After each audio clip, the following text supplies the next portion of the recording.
One, two, three. Okay, we got our audio going up and the video is going up. Everything is great. Let's just put our feet to the ground and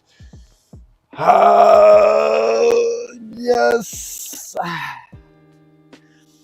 What's going on? How's everybody doing? It is Saturday, February 22nd, 2025, day 29 of our daily growth clinic, where we come as consultants without borders to actually advocate and grow together and invite everybody who's on a journey of their own growth so that you can be empowered, so that you're connected, so that you can know that there is always ways forward. Oh my goodness, what's going on, Nassim? We already have Nassim in the house on YouTube. How's everybody doing? Happy Saturday. Happy Saturday. It is going to be a gorgeous one. It's already beautiful here in Orlando, and I wanted to come out and speak to you today about growth again. Yes, conversation is always about growth. It never changes. But before I actually go talk about growth, I wanted to share something with you, which I actually just shared on our Instagram. We're going to actually upload this on our YouTube as well, because I really feel like it's so important for us to understand that the process of growth is the process that is traveled. The road to greatness is the road traveled alone. I want you to understand that, okay? And why is that? Why is that? Okay, let's just watch this video for a quick second, because I really think this will help us have a lot better perspective, and you'll know what I'm saying, okay? So let's do this. Isn't it curious that the moment you begin to grow, the people around you begin to vanish? That when you were reckless, lost in the noise of indulgence, you were never alone. But now, as you strive for something more, silence. You see, human beings cling to familiarity, not because it is good, not because it is right, but simply because it is known. And when you begin to change, when you step beyond the version of yourself they once knew, it unsettles them. Most friendships are not built on deep connection, but on shared habits. If you drink, they drink. If you complain, they complain. If you fear, they fear. Misery, after all, loves company. But the moment you no longer entertain the drama, the gossip, the self-destruction, the crowd thins. Not because they dislike you, but because they do not know you anymore. And truthfully, they do not wish to. So what will it be? To stay the same, surrounded, but stagnant, or to walk alone for a time, and discover the rare few who resonate with your highest self, because the irony is the loneliest path is often the only one that leads to true belonging. Yes, see, that was short and sweet, and that's exactly what I want you to take away from this. You are always surrounded by a lot more people who also love to bask in their own misery when you're at your lowest and worst parts of yourself. And when you start actually taking in the process and the journey of growth and taking it, yes, it does sound like Alan Watts. It did sound like Alan Watts. You're right. I think it is Alan Watts. I don't know if that was Nassim. It's absolutely true. I want you to understand that the path to greatness is a path always that must be traveled alone. If you actually watch any of movies that like, I don't like watching movies anymore. It's been years since I've watched movies, but anytime you watch a hero movie, the hero's journey is always one that must be traveled alone. It's always one that they must face on their own. Doesn't matter which hero you're talking about. It doesn't matter where they come from. Doesn't matter where the goal is and where the destination is. If you don't understand that you must take on essentially your own inner shadows and inner demons, which have been holding you back from experiencing a difference in your life. And the only way to do that is by dissociating yourself from your environment, from your anchor, from your network, from your community that have been actually, even if not consciously, at a subconscious level, reinforcing your own weaknesses that you thought were you. See, a lot of the times, because we've talked about this a lot, the process of growth is a process that really flourishes the moment, yes, Nassim says solitude. That's very true.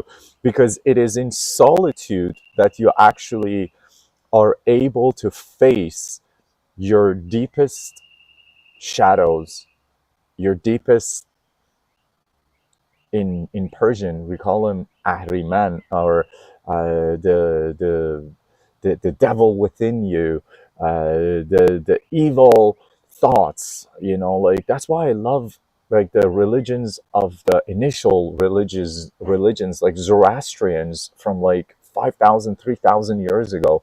They had this foundational understanding of good deed, good thoughts, good words, and that's it. The entire three pillars of a religion was just to be positive, to be constructive on your deeds, on your thoughts, and on your words, because they understood that, by the way, this is what we get taught today in most of strategic consulting and breakthrough consulting programs. 3 years later, 3,000, not 3 years, 3,000 years almost later, we get taught the same things when we are paying hundreds of thousands of dollars to go and educate ourselves with the best teachers on this planet, that your thoughts are created by your words, and your deeds, your acts, what you do and what you don't do, are always created with your thoughts. And in between the thoughts and deeds, there is always the emotions and the feelings that are overstepped and overlooked, maybe in the Zoroastrian context. But nevertheless, these people understood 3,000 years ago, way before psychology was even a thing, that if you wanted to be a constructive, positive force of a being, you must, at the most foundational level, be able to control your words. The thoughts that go in your mind start with the words. And it's really interesting because for me personally, the process of massive breakthroughs that I had to face when I was facing my deepest parts of my darkest parts of my soul, the darkest nights of the soul, not darkest parts of my soul, the darkest nights of the soul. When I was facing those, I came across, when I was just this close to taking on antidepressants, a friend of mine came and suggested that I read a book. And that book changed everything for me. And the book is called The Four Agreements, okay? And it's by a neurosurgeon called Don Miguel Ruiz. He's an Nahual from the Toltec people of Mexico. These are indigenous people to Mexico who have been there for thousands of years, and he is he's like he's descendant from the shaman of that tribe. He's a neurosurgeon by practice and has written multiple books. The Four Agreements, which has been translated to many, many different languages around the world, is probably one of the most profound, one of the most powerful, one of the most effective books I have ever read, which I absolutely suggest to everybody to go and grab and give it a read, because it will absolutely shift your perspective on what creates the modalities on which we actually feel like our life is based. Here, let me just show you the book actually, and it's so simple. Like, it's just such a foundational uh, force. It's such a basic but yet profound. Here, where is this? Okay, there you go. Let me see. How can I save this image? Oh, no, that's an image. It's not going to work, is it?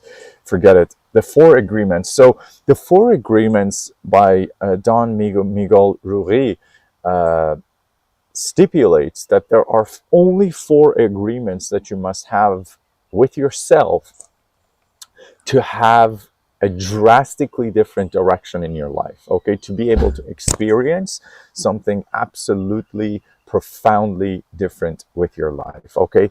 And hi.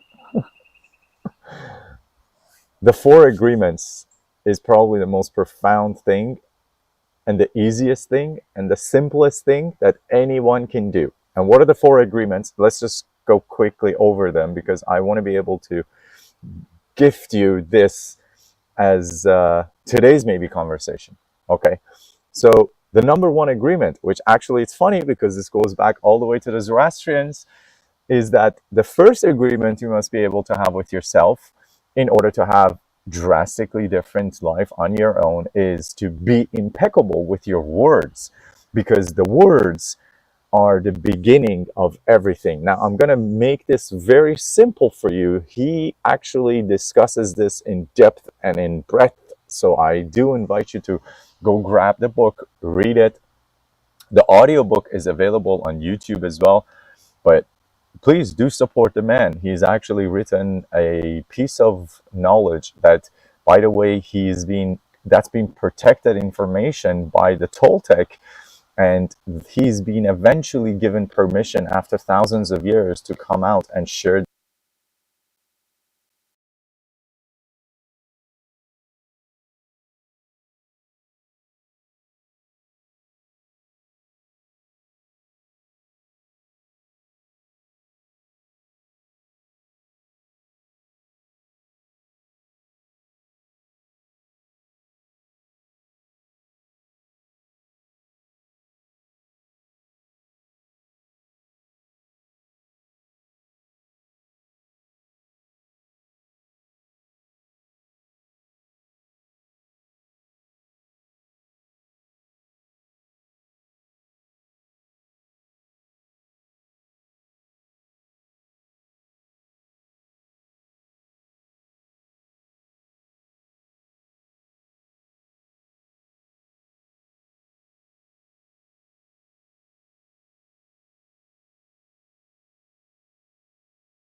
Oh, hello, hello. Yes, there is. Okay, thank you, Nassim.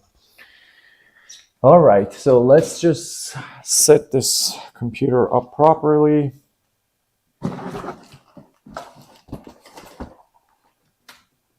Ah, perfect. All right. We had a last minute surprise. Plug the computer in. Perfect. All right. So the four agreements, the impeccability of the words. Let's just continue this. Thank you so much for anybody who's still sticking by. Thank you. Thank you. Okay, good. So the audio is here. We are good. We're not getting wet. The four agreements starts with being impeccable with your words. Okay, and I want you to understand how profound this is. This one thing alone, if you take nothing else from today's or any of other episodes that we've put out, this one thing alone will change every single thing for you. Okay, every single thing, because it is only with your words that you create your thoughts, and with your thoughts you control your emotions, and your emotions control what you do or what you don't do. It is very, very profound. Please understand what I'm telling you. This is not about belief. This is about science. There are so many studies done on this. Psychology understands this. Epigenetics understands this. So we understand today through the science of epigenetics that your thoughts and your words are literally controlling the up and down regulation of your genetics. So literally you're controlling how your genes are behaving through your thoughts. This is science. Dr. Bruce Lipton, Professor Lipton, has done a lot of scientific studies at the forefront of genetics and epigenetics on this for decades. Please familiarize yourself with this state of the art science. Okay, don't take what we are taught in school as the science. What we are taught in schools, even at the university level, is still, at best case scenario, 20 years, 15 years in university level, at college level, behind the state of the technology and literally the forefront, the bleeding edge of science. And then in high schools, we're about 50, 60 years behind people. Okay, so what we are taught in high school is just literally absolutely unnecessary jargon that we are taught in order for us to just retain a bunch of non-useful information to fill up our brain and our times with things that are absolutely not necessary for our thrival. And they just want you to be able to get disciplined and taught instructions on how to conform in high school and through preschool, so that we could become contributing members of the human resource sector of society. There's nothing wrong with that, but I want you to understand, if you want to have life on your own terms, then you must be able to do your own research. You must be able to expand beyond what you were taught, what you were told is the truth, because nobody is going to come and give you what works for you. Everybody is going to have to give you what works for them. And I want you to also understand something else. The reason schools are almost free, especially up to the 12th grade, almost everywhere around the world, is not because, see, here's the thing. We have this thing in the world of business and marketing. And since this is a business growth conversation, we could literally have this conversation with each other. In the world of business and marketing, there is this saying that if you're not paying for what you're getting, you are the product. I want you to understand this. And it is no different with the internet, with Facebook, with Instagram, with schooling system. If you're not paying for it, you're the product. Remember this.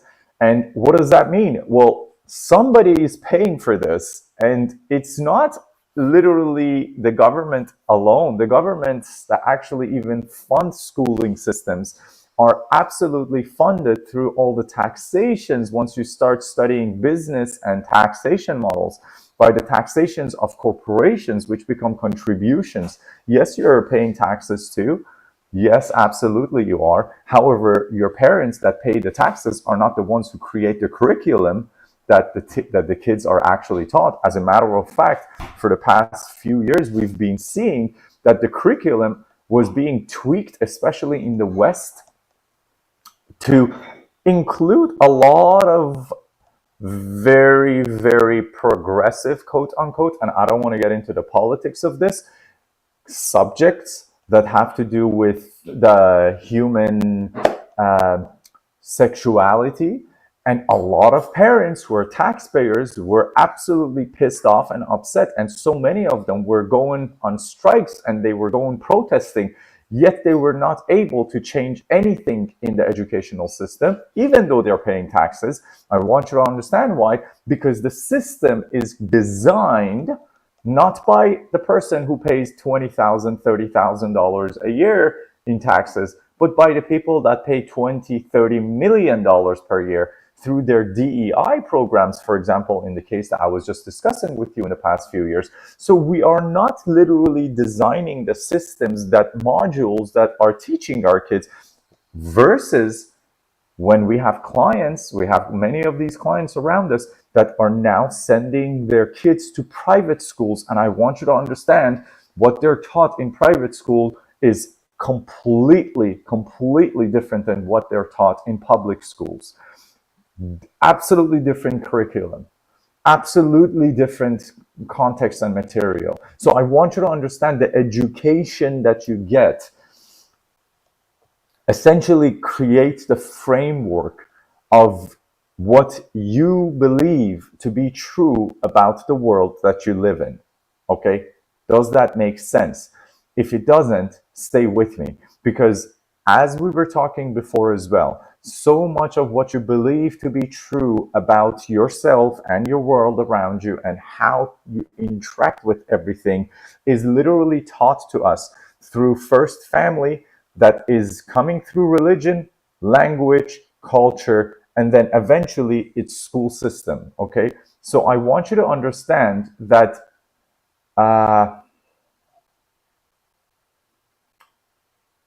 yes, I want you to understand that this is true. Nassim is saying, shaped and trained to obey and to serve. This is literally what happens. So I want you to understand, the school system is not meant to be nurturing you. They're meant to be training you to obey and serve, like Nassim says. Very, very true. And now, why is that important? Because I want to invite you that if you want to experience a different life, because these frameworks have been defined for us through our society, through culture, through parenting, through language, through religion, and then eventually everything was reinforced by our schooling institutions, which I like to call them concentration camps, because that's what they are. They're not schools, they're concentration camps for little humans. Those frameworks and systems have defined what we take to be the truth of life. I want you to understand, again, go back to the fact that we don't experience life, we experience the life we focus on. And the focus on your life comes through your framework of reality, which has been set literally through your upbringing and your process of being institutionalized through society, media, school, religion, language, culture. Okay, I want you to please understand this. Everything you think is true about you, none of it is true. And I'll present to you the concept in this way. Because have you ever seen people that get into an accident and lose their memory? So we have John, okay? Suppose John gets into an accident, bangs his head on something, and then he loses his memory. My question to you is John no longer John? So when John was a husband before, is he no longer the husband to the wife and the two kids that John had? John is still John. As a matter of fact, his memory is wiped. His being is still there. He can converse with you. He can hear what you're saying. He can understand what you're saying. He just forgot who he is. Now, does he not exist anymore? Of course he exists. Now, see, people who immigrated understand this very well. Immigrants understand this very well. And that's why there are so many psychological studies. There's so many studies done by scientists that study the structure of society, not only psychology, but sociologists, where they understand that immigrants actually have a different grasp on life and reality, just for this simple fact that the moment you start learning a whole new language and a whole new culture, now you're essentially able to compare apples with no longer apples, but now you could compare apples with oranges, you could compare apples with bananas, and you'll see, oh my god, like the foundational meanings. For example, let's go into depth with this. In the Middle East, there is a concept, especially in the Muslim countries, there's this concept called غیرت, which means there is really no word for it. That's what I'm trying to tell you. Stay with me. That being impeccable with your words of the 4 agreements is still being discussed here. That word doesn't even have a direct English translation. So when a word doesn't have a direct translation in a language, what does that tell you? It means that it's not even understood as a phenomenon that is identified in the language, in the culture. That's why there is no word for it. Now, here's the thing. The word can be translated loosely to overprotectiveness, maybe, or the sensation of, maybe Nassim can help me with this.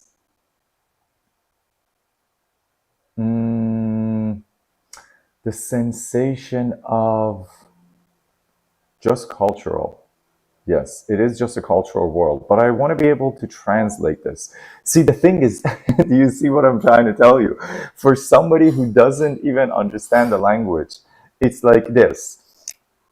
The Eskimos or the native Indians of the North Pole have 7 different words for snow. Now, there are people on some parts of this planet that live on the equator and they have never seen snow.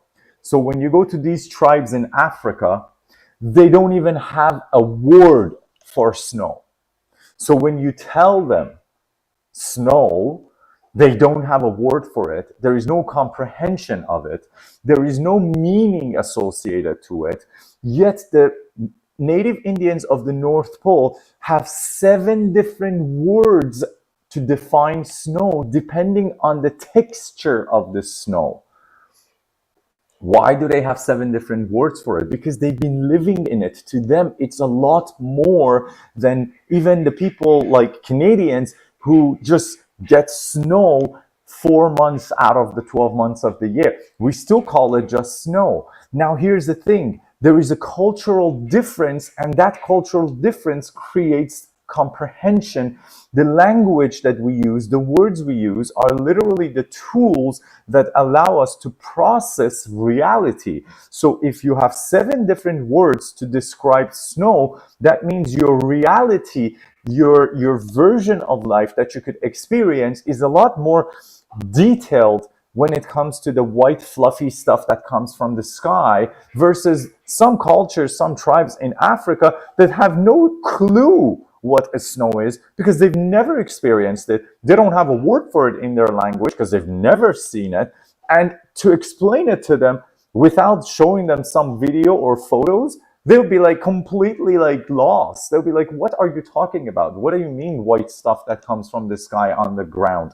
There are a lot of sociological and psychological studies into this. What I'm telling you is the absolute truth. The life that you are experiencing has a lot to do, not a lot to do, is literally 100% the result of the words that you use. So So many of the clients that we have in breakthrough consulting use disempowering words in patterns that are allowing them to stay where they are, which is not where they need to be, which is a limited state of their existence. Now, we do this because as pattern recognition experts, we are taught and trained to pick up patterns of speech and patterns of behavior and patterns of thoughts, which gives us patterns of feelings. I want you to understand what I'm discussing with you is the reason that the affluent and the successful and the rich people pay hundreds, if not thousands of dollars per hour in services through breakthrough consultants. Literally what I'm discussing with you, it's because they know, they appreciate, and they understand that in order for them to be able to break through to the next level, there must be a coach, an external perspective that comes unbiased to analyze the patterns, because everything in life is cyclical and everything is a pattern. Doesn't matter what you're talking about, whether it's the earth moving around the sun, which is just a cyclical pattern, the earth moving around itself, cyclical pattern, the moon moving around the earth, cyclical pattern, the atom, inside the atom, the electrons that move around the neutrons and protons, cyclical patterns, the day, the night and day, the hours, the seasons, everything is pattern, okay? Everything in existence comes from patterns. So please stay with me when I'm trying to communicate with you that the patterns of the words that you use create the patterns of the thoughts that form inside your mind, and those patterns create the feelings equivalent to the thoughts, which create your subjective reality experience. This is so profound, my friend. If you understand that the life that you experience is only your unique subjective reality, and it is created through your own feelings that are created through your own thoughts that are created through your words, then everything is just game over, because now you understand that if you want to change your subjective reality, which is the life that I experience, if you feel weak, if you feel like a victim, if you feel like you can't do anything, it's all because of the words that you're using to describe your own situation, where you're using the disempowering words to focus on what is out of your control rather than using empowering words that focus your attention and your energy on what is within your control. Therefore, two completely separate states of experiencing life, which become your own unique subjective reality, which is why, by the way, a lot of the times you feel frustrated when you're in a situation, emotionally frustrated, you feel helpless, and then even the people closest to you, your parents, your wife, your husband, your kids, the ones who are living with you, they're like completely dumbfounded, and they're like, I don't understand what you mean. Like, why are you hurting? It's because of literally what you're choosing to put your focus and attention through the words that you're putting inside your own brain on. And that creates the state of mind, which now creates the state of your emotional well-being. And that the emotions and meanings, if you remember yesterday we were talking about this, the 4 pillars on which your life today is built. One of the most profound one is, that's why I told you, the meanings and emotions has its own hours and hours and days that we could sit down here and discuss. But I want you to understand that the words and meanings are creating literally your life. Okay, meanings and emotions. Sorry, meanings and emotions. Meanings come from words. Meanings, the meaning you give to something. When something happens in your life, are you seeing yourself as experiencing the end of something, or is it the beginning of something? That's 100% up to you. When something happens if you have to go through leaving your job, if you have to go through a divorce, a separation, if you have to go through a migration.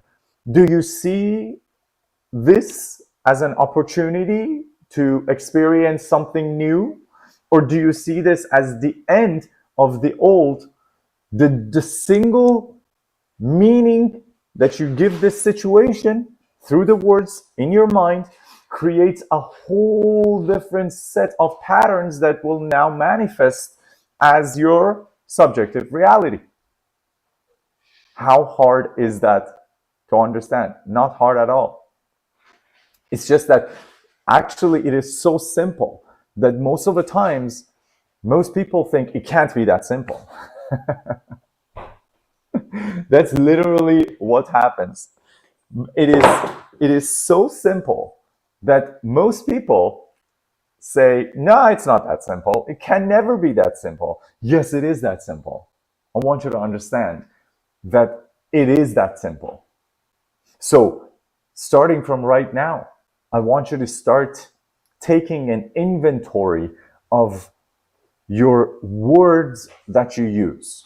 Okay? That's how you start, by the way, your process of empowering yourself and disengaging yourself from the thoughts, from the frameworks, from the structures that were placed within your subconscious mind through your upbringing. This is the process of cleaning the house, doing a house cleaning, and basically taking an inventory of the words that you use. Do you know how many people I see on a daily basis that use words such as, oh, I can't, it won't work, it can't happen, it's not for me, I've tried. Those words, literally, by using them, your subconscious mind is saying, well, I guess I can't, why even try? Versus any time in your life that you told yourself, I can, therefore I will. That's why, by the way, we have this thing in the breakthrough consulting. We have this saying, anytime somebody says I can't, the next thing I have to tell them is, if you can't, then you must. Because anytime you're telling yourself you can't, that just means you're limiting your own possibility out of, by the way, a fear and lack mentality. That means a part of your mind, you've been focusing on the fear and why I can't and what can happen, how things can go wrong. I'm going to embarrass myself. I'm not going to be able to make it. I'm going to get hurt. I'm going to fall behind. I'm going to make a clown out of myself, whatever you want to call it. It doesn't matter. I'm not going to be loved. I'm not going to be enough. Those two things are always at the core foundation of any fear that we experience as humans. So anytime you tell yourself, I can't, then you must. So if you tell yourself, I can't do that, then you must do it. Just because what's going to happen? This happens so much with like cold plunge practices. When we were trying to entertain cold plunges, I like how this is discussed, where Nassim says, normally the end leads to new beginning. See, the thing is, it's not normally, it's always. Always that has been the case. Because even with death always comes a birth. Like it's non-stop. Like think about it. How many people are dying every day on this planet, and how many new souls are entering through birth? Everything is cyclical. Even in nature, you see jungles that burn in fire and are decimated, flattened. After a few weeks, you see life starts growing out again. New life form, new trees start, shrubs start coming out. Life never stops. There is never an end to anything. There is just transitions from one stage into the next stage. And now here's the thing, most of us, because we were taught to be cautious and to just protect what we got right now in fear that maybe I will lose something great by trying new things, we become very, very protective and we just actually stay stagnant. That's why that video at the beginning was so important that I shared with you. I want you to realize how critical this one foundational concept of being impeccable with your words is.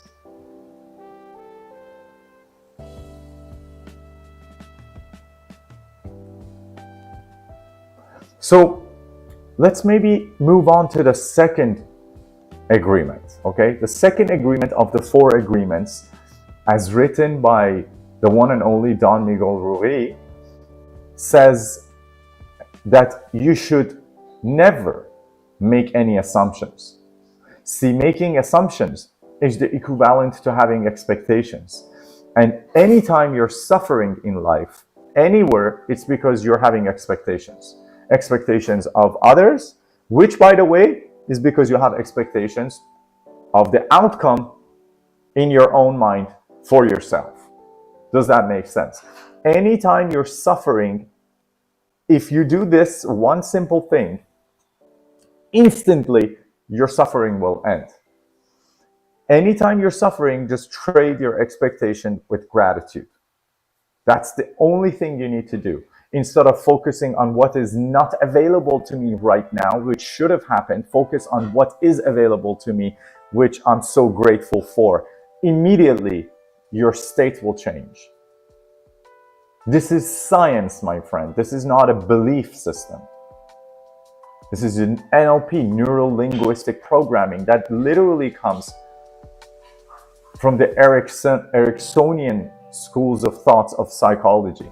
One of the most powerful interventionists in the modern history of humanity. I want you to please understand that expectations, which is literally the umbrella term used for any time we make an assumption, is literally the reason we all suffer. And by the way, how do we have expectations? How do we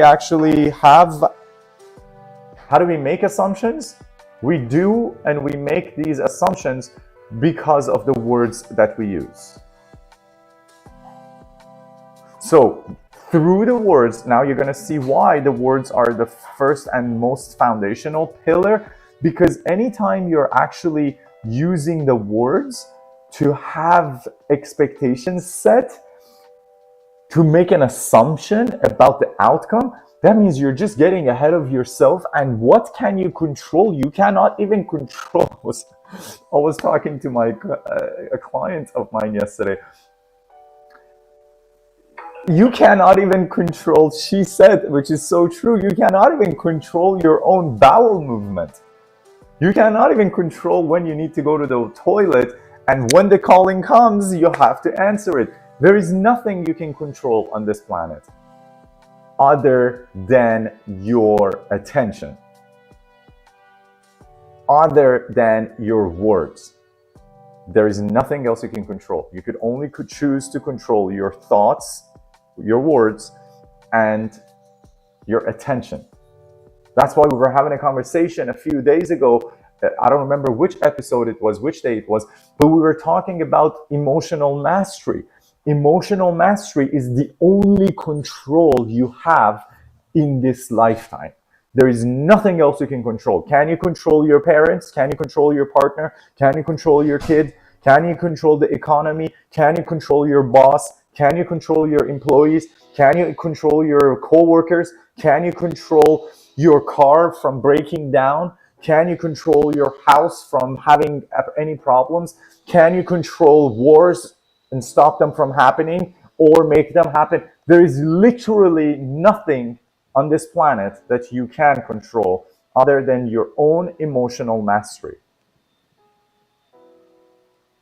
And that's why I keep on talking about this. The more emotional mastery you're able to create within yourself, the more you're able to actually become more effective leader. Leading who? You don't need to lead anybody else when I say you got to become an effective leader, to lead yourself, which means now you're not reacting to the external circumstances through just triggers. Now you're leading your own emotional state. You're a leader. You choose how you're going to behave under different circumstances. That's why, by the way, in the world of politics, we are taught this very early, public speaking in politics. Anytime you see somebody getting angry, especially on the stage of politics, that person will quickly lose respect of the voters. Because anger means weakness. It just means at that moment you lost your control. Otherwise, somebody who's completely composed, have you seen how the police behave? How centered they are? They look into a person who's just like throwing a fit and is drunk and it's just, and the police are just like, they don't lose their control. They've trained themselves. And that's what I'm inviting you to do. Train yourself.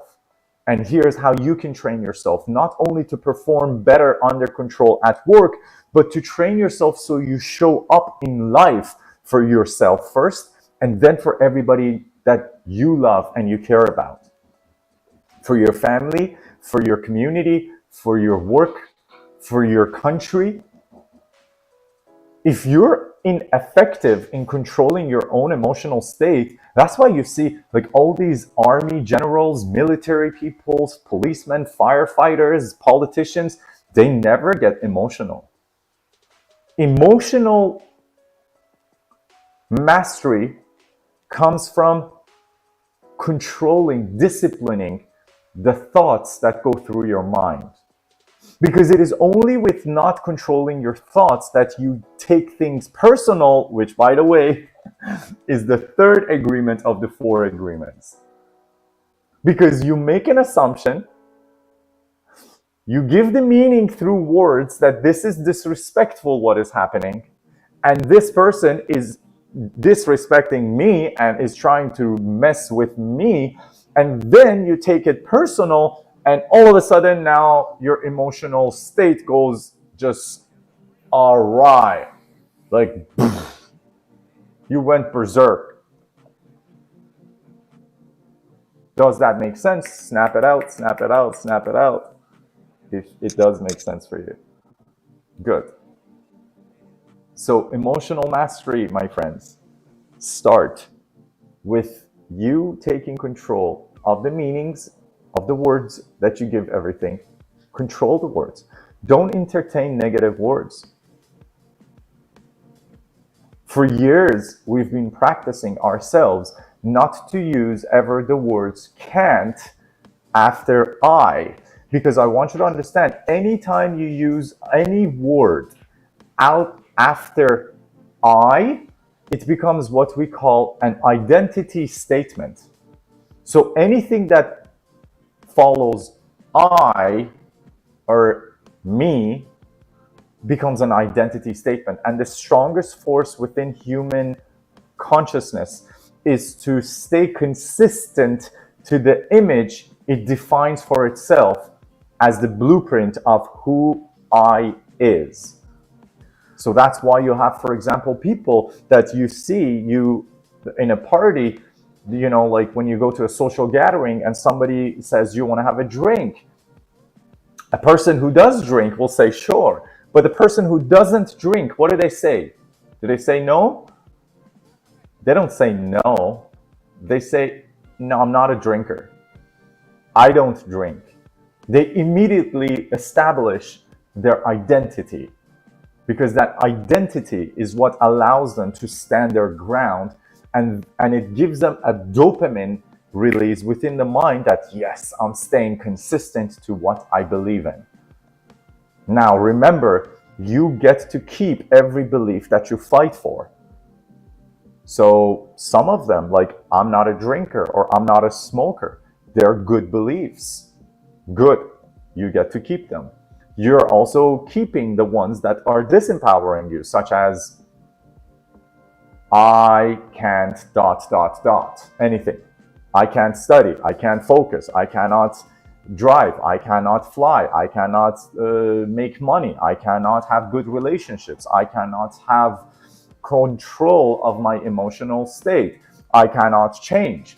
Any of these things that you do say will become an identity statement. Because in fact, I can change. I can do everything I want. I can be whatever I want. It's just that, do I see it within myself using the words that I entertain in my own mind? Is it a possibility I allow myself to experience? That's literally what it is. That's literally what it comes down to, my friend. So don't take anything personally. That's the third of the four agreements. So simple, so simple. And now, here's the best part of this. Why do we as humans take things personal? Okay, let me give you the reason. Because, are you ready for this? Anytime you take something personal or somebody else takes something you say personal, it's literally because we feel like the whole world is revolving around me. Where in fact, that's not the truth, is it? See, you don't do anything that you do for other people. You don't make the decisions you make for other people. You always make your decisions for yourself. Is this gonna serve me when I do this? Is this gonna hurt me if I do it? That's how you make your decisions. Anytime you want to make any decision, you always ask yourself that as a subconscious question first. Is what I'm about to do going to hurt me, or is this what I'm about to do going to help me? It's going to empower me. Nobody ever does anything. Yes, you may think like even loving somebody, oh, I love this person. Yes, you love them because it makes you happy. And the moment they don't make you happy, you don't love them anymore. So it's really not. That's why I had a great conversation once with my one of my clients, and he actually said, "I love you" is actually a very selfish thing. Yet every time somebody tells me "I love you," I get excited. I'm like, "Yes, they love me." It's a very selfish statement to actually make. I love you. Okay, cool. What does that have anything to do with me? Because tomorrow I'm gonna say something and you're gonna not like me anymore. Doesn't that happen? Doesn't that happen all the time? It's only unconditional love, which really manifests itself in some demographic of the parents, not even all of them. A portion of the parents, especially mothers, have something called unconditional love. It's the closest thing that comes to it, which means no matter how much they're hurt by their kids, they will still keep on giving.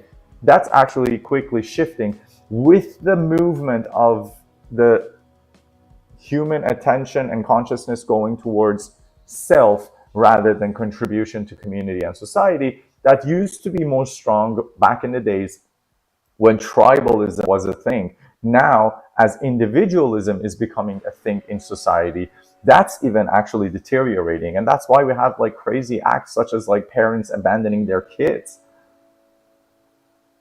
So I'm just trying to have a communication with you that the ultimate form of expression of emotional excitement, which is I love you, that everybody gets like lit up, like yes, is not even saying anything about you. When somebody says I love you, they're just telling you that, well, at this moment you're making me very happy, and yeah, thank you. Thank you for making me happy. I feel good in my heart and in my stomach, and that's what I love you means. Now, the moment you don't make them happy, what do they say? I hate you. I don't like you. You're annoying. So I want you to understand, when somebody says I love you, it has nothing to do with you. Don't take it personal. It's not about you. It's about them expressing how they're feeling. Also, when somebody says, I hate you, I don't like you, it's still not about you. Isn't that empowering? It's still an expression of how they are experiencing you right now because of the meanings that they're giving what they're observing within you as your behavior. So in either of those two scenarios, don't take it personal. Don't become excited when somebody tells you I love you, and don't get angry when somebody says something mean or nasty about you, because neither of those are about you. It's never about you. It's always about them. Because whatever anybody is experiencing, saying, or desiring, or asking for has nothing to do with you. It always has everything to do with themselves. And by the way, this is the same with you and how you treat other people. When you think somebody is hurting you, nobody is hurting you. You are hurting you because you are giving disempowering words and meanings to what you're observing as a pattern within your external world. You're making assumptions that those assumptions are not being fulfilled for any reason in your own mind, and then now you're taking things personal in that exact sequence, and that's how you always get upset, hurt, and you end up suffering. Does that make sense? Snap it out, snap it out, snap it out. Perfect. And last, but of course not the least, the fourth agreement of the four agreements of the genius Don Miguel Ruiz, the neurosurgeon who wrote the Four Agreements book that I want you to go and listen to and read, and definitely go dive deep in there. The fourth agreement is the easiest one. It's that always do your best. Don't blame yourself. Don't go in shame, guilt, and sorrow patterns. Oh, I should have done that. Oh, why did I not do that? I'm such an idiot. Forget about what should have, would have. Forget those things. Those are not even real. Those are the past. The only thing you have right now is right. The only thing you have is right now. Right now is the only thing that's real. Literally, the past, we've been together for 57 minutes now. The past 57 minutes are no longer here with us. They're not real. This is the only moments that is real. Breathe in, experience life. This is the only time you have. We don't even know if we're going to have the next minute or the next hour or the next day. Nobody knows. What you think dinosaurs knew that they're going to all go extinct? In one snap of a finger, everything shifted and changed. We don't know what's going to happen. If we're just this like small ball, if you've ever watched the James Webb telescope or even the Hubble telescope, watch the images. Earth is this like little speck of dust into this darkness that's just moving at a speed of 30,000, kilometers per second? Something like that. I don't know the number, but it's some stupid number. It's like a missile that's just moving in the middle of nothingness. It could get hit by asteroids any moment.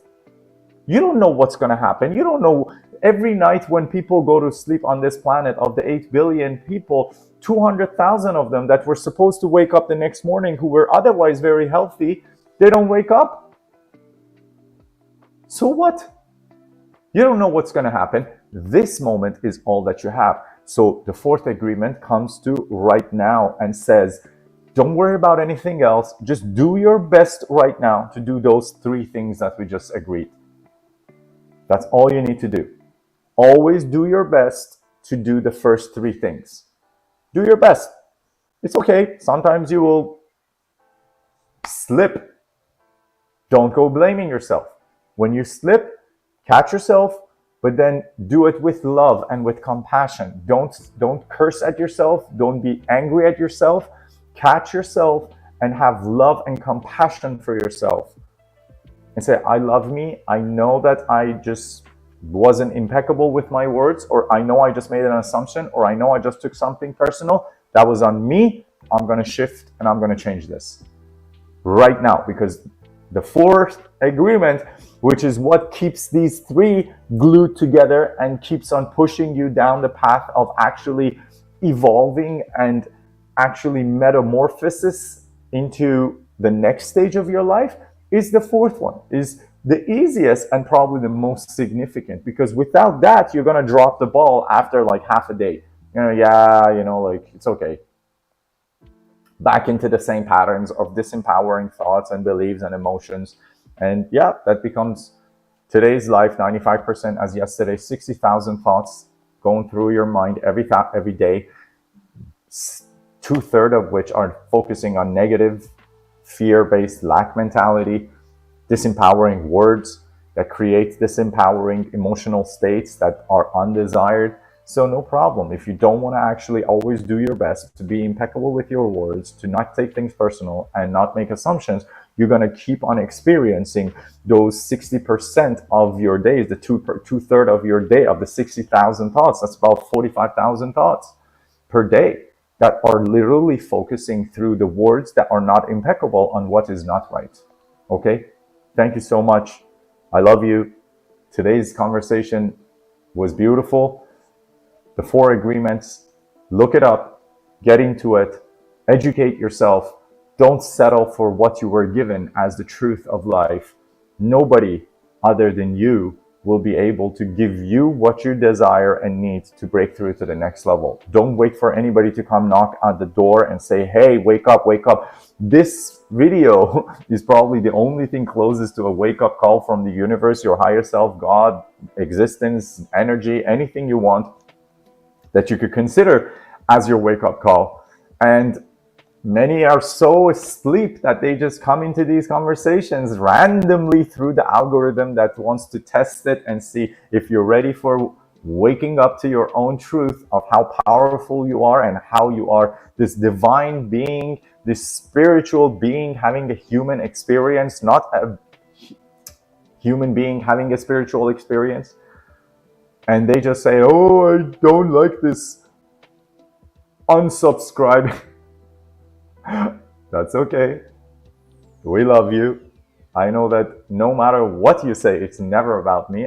I'll never be selfish enough to assume if you like me or if you don't like me, it's because of me. I just know that if there is anything that you like about what you're hearing, it's because a part of you is beautifully glimmering on. And we always have different sayings in different languages for this, where beauty is in the eye of the beholder. And in every language, we have a saying for this. So if you see something as beautiful, you're essentially just seeing a reflection of a part of yourself that you appreciate and respect and love. And if you see something ugly in anybody, in anything, you're likewise seeing things within yourself that you don't appreciate, that you don't like, and you want to avoid. So in either of those scenarios, I know it's never about me. I know it's about what you internally are dealing with. And in any scenario, I wish for you to feel your own best version of self, because I'm not selling you here. Anybody who's been with us long enough knows there's nothing to buy, nothing to subscribe to. I just ask, maybe drop a like or a comment or something if it makes you happy. And that's it. If you got any value out of it, please share this with somebody that you love and you respect and that you care about. Maybe it will help them too. All right, thank you so much. I love you. Every day, Consultants Without Borders. This is our tag online anywhere. Yes, our actual line of work is consulting for businesses to make them more money. That's why our handles are called AI or Buy. And these conversations are our breakthrough consulting sessions that we're here for you every day. Hopefully, we could serve more of you so that even one of you can experience life on your own terms more effectively. Okay, thank you so much. Love you. And please always do your best. Be impeccable. Don't take things personal and don't make assumptions. Your life will literally turn into heaven. Okay, heaven. All right, Thank you so much. Thank you for being with us. Yes, Nassim, thank you for telling me the Farsi version of that too. There's so many versions of this. I love you all. Thank you so much. Be well. Until tomorrow, 12 p.m. to 1 p.m. Eastern Standard Time.